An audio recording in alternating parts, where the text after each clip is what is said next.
C'est une petite ligne sympa à rouler, il y a des beaux paysages. Le matin, on peut croiser des chamois, des chevreuils. C'est mythique. Gare du Montanvert pour le premier service.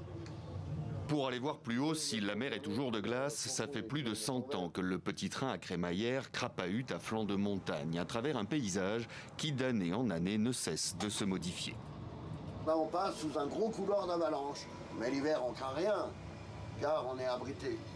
Il y a toujours des avalanches, mais on va dire que d'année en année, il y a moins de neige. Donc on ne voit plus cette accumulation au bord de la voie, comme on a connu les années 80, 90. 20 minutes plus tard, terminus, tout le monde descend. Mais si autrefois le petit train rouge permettait à tout un chacun de venir découvrir la haute montagne, de nos jours, il mène à ce qui symbolise de façon flagrante les effets du changement climatique. Les enfants, bonjour. Moi c'est Luc, je suis glaciologue. Donc ici vous êtes au Montanvert. Donc le Montanvert, c'est l'envers de la montagne. Là, on voit la vallée de la mer de glace. Il y a 200 ans, le glacier remplissait complètement les tas de sable que vous avez de chaque côté de la vallée. Ce qu'on appelle ces grands tas de sable, on appelle ça des moraines. Voilà. Donc ça recouvre la glace. Donc c'est pas très joli vu d'ici, mais il y a encore bien de la glace en dessous. Mais pour encore, combien de temps? Ici, on sait que le glacier, dans 10-15 ans, va disparaître, il n'y aura plus de glace ici. Le glacier perd entre 5 et 8 mètres par an ici. On est à 1600 mètres d'altitude. Dans 10-15 ans, le front du glacier va être là. Et dans une 30-40 ans, au premier virage, donc il aura perdu 2 km. Et pour que le glacier reste accessible, il faut sans cesse adapter les infrastructures qui y mènent, courir en quelque sorte derrière la mer de glace. En 88, on installe la nouvelle télécabine que vous avez prise et le glacier a reperdu tout ce qu'on va descendre maintenant, depuis 1988. Et comme maintenant il y a à peu près 600 marches d'escalier, on va commencer à construire une nouvelle télécabine qui va descendre un peu plus en amont pour aller chercher la glace et trouver un endroit où on peut éviter tous les escaliers.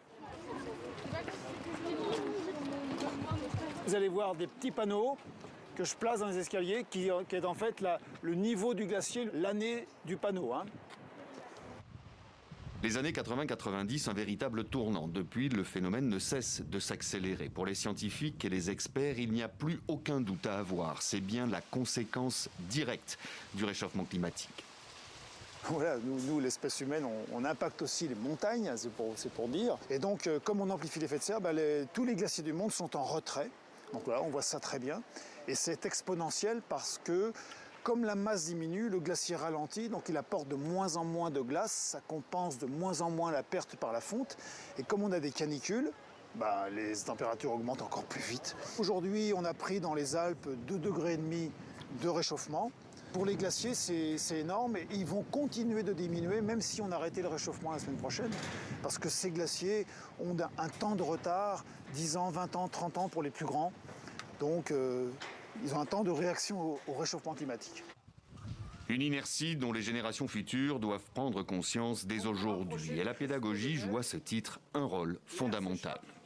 Lorsque la glace fond, ça veut dire qu'elle absorbe la chaleur, elle fond. Elle passe de l'état solide à l'état liquide. C'est important de mesurer et de partager. Et à vous, les enfants, de continuer, parce que regardez comme le paysage est beau. Regardez comme cette planète est belle. Et ça on ne reviendra pas au climat d'il y a 200 ans, mais par contre, on peut préserver encore plein de choses. À peine plus de 100 ans séparent ces deux images. Cette dernière, prise le 16 juin 2022, a déjà valeur d'archive.